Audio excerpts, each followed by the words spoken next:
Hello दोस्तों, welcome है आपका स्पेशल नॉलेज पी में। कैसे हैं आप सब? उम्मीद करती हूँ आप सभी लोग अच्छे होंगे, स्वस्थ होंगे। दोस्तों, आज मैं आप लोगों के लिए लेके आई हूँ एकादशी की व्रत कथा। एकादशी का दिन अर्थात अपने शरीर और आत्मा की शुद्धिकरण का दिन। ये उपवास के माध्यम से भगवान श्री हरि के समीप का वास के माध्यम से अपने आप को सौभाग्य परिपूर्ण दिलाना और अपने आप को शुद्ध करना माना जाता है।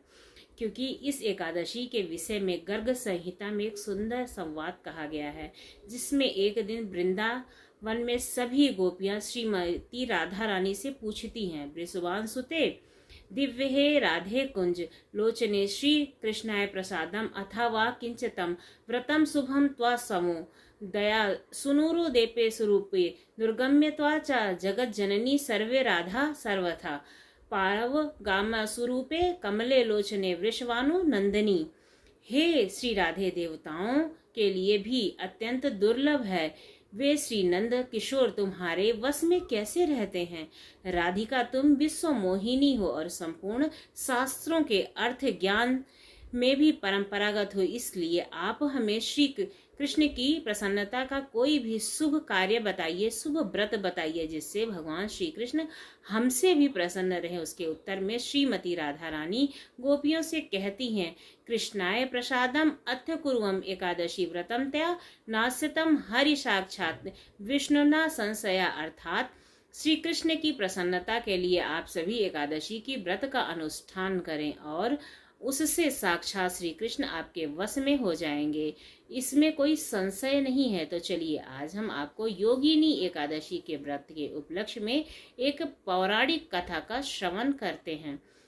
भगवान की प्रिय वृंदा देवी तुलसी महारानी के विषय में हम आपको सब बताते हैं। देवी तुलसी भगवान श्री कृष्ण की परम प्रिय भक्त हैं। एक समय क्या हुआ कि भगवान हरि की उपस्थिति में देवी सरस्वती और तुलसी के बीच में कुछ अनबन हो गई। इससे तुलसी देवी जो है वो नाराज हो गईं। उन्हें अत्यंत अपमान का अनुभव होने लगा और वे उसी क्षण उस स्थान को छोड़ करके चली गईं।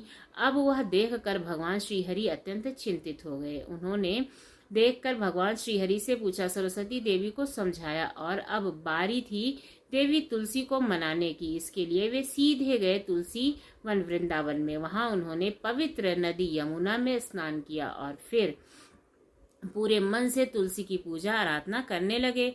उन्होंने तुलसी देवी की महिमा का स्तुति गाई और पूरे धूप दीप चंदन फूल और नैवेद्य आदि अर्पित किया। भगवान हरि ने तुलसी देवी की स्तुति करते हुए कहा, तुलसी वृक्ष कई समूहों में इकट्ठे होते हैं, इसलिए विद्वान इसे वृंदा कहते हैं।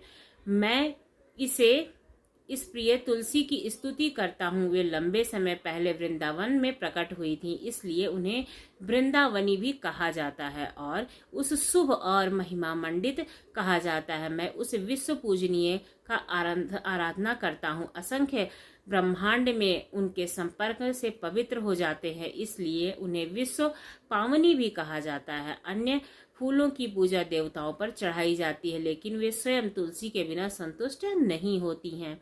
इस प्रकार तुलसी को सभी फूलों का सार माना जाता है और उन्हें पुष्प सारा भी कहते हैं। वह कृष्ण की जीवन शक्ति हैं, इसलिए उन्हें कृष्ण जीवनी भी कहा जाता है। इस प्रकार भगवान श्री हरि ने तुलसी महारानी को अनेक प्रार्थनाएं अर्पित की और यह स्तुति गान गाते ही तुलसी देवी प्रसन्न हो गई, भगवान के समक्ष प्रकट हुई और उन्होंने भगवान श्री हरि के चरणों में अपना शीर्ष झुकाकर नमन किया, उन्हें प्रार्थना अर्पित की और उनकी शरण ग्रहण की। तब भगवान विष्णु ने तुलसी देवी को आशीर्वाद दिया कि हे तुलसी, तुम पूरे विश्व में पूजनीय हो। फिर मैं तुम्हें अपने सिर और हृदय में धारण करूंगा। सभी देवता तुम्हें अपने सिर में धारण करेंगे। भगवान हरि ने तुलसी को आश्वासन दिया कि वे सभी के द्वारा पूजित सम्मानित होंगी और आदरणीय पूजित। जब भगवान श्री हरि देवी को लेकर वापस आए तो देवी सरस्वती भी वहीं पर विराजित थी। उन्होंने तुलसी जी को गले में लगाया और उनके पास बिठाया।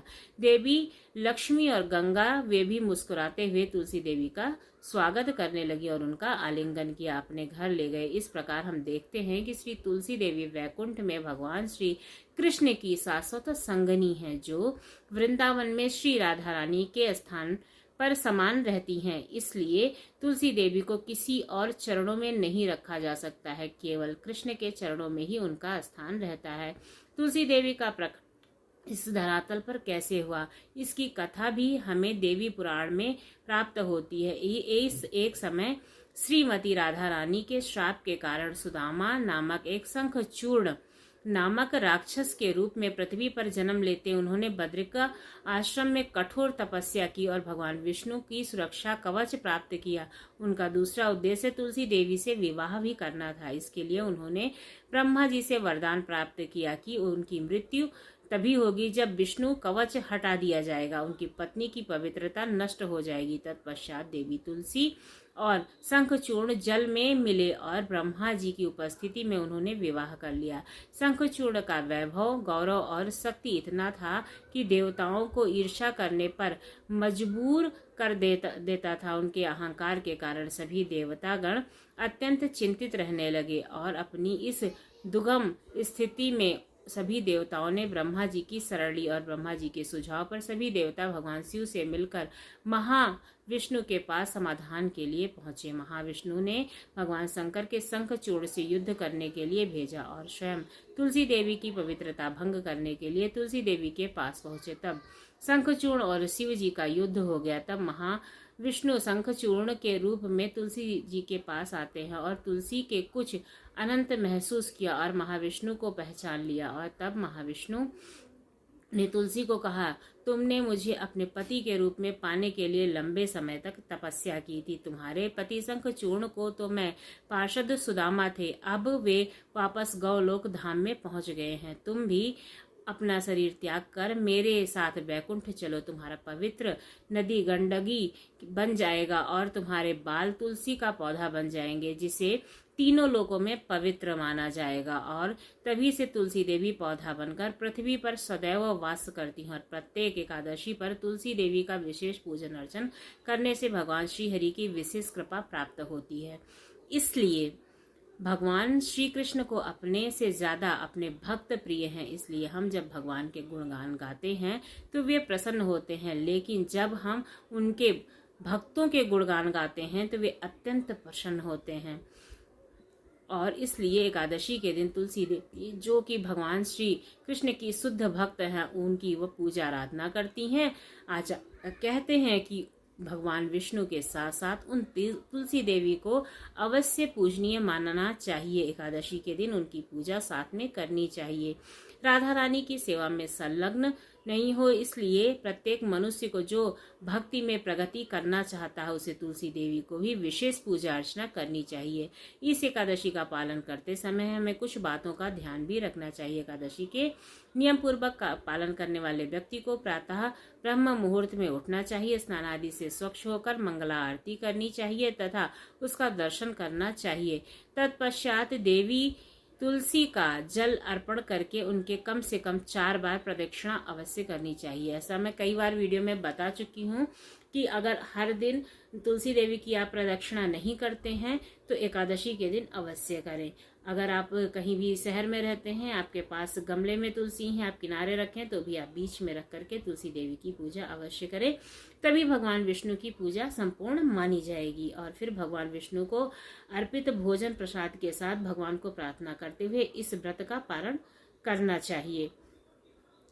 फिर संपूर्ण विधि जानने के बाद आप हमारे चैनल को सब्सक्राइब करना कैसे भूल सकते हैं। ऐसे ही और विधियों के लिए और जानकारियों के लिए और कहानियों के लिए हमारे चैनल को सब्सक्राइब करना ना भूलें। धन्यवाद।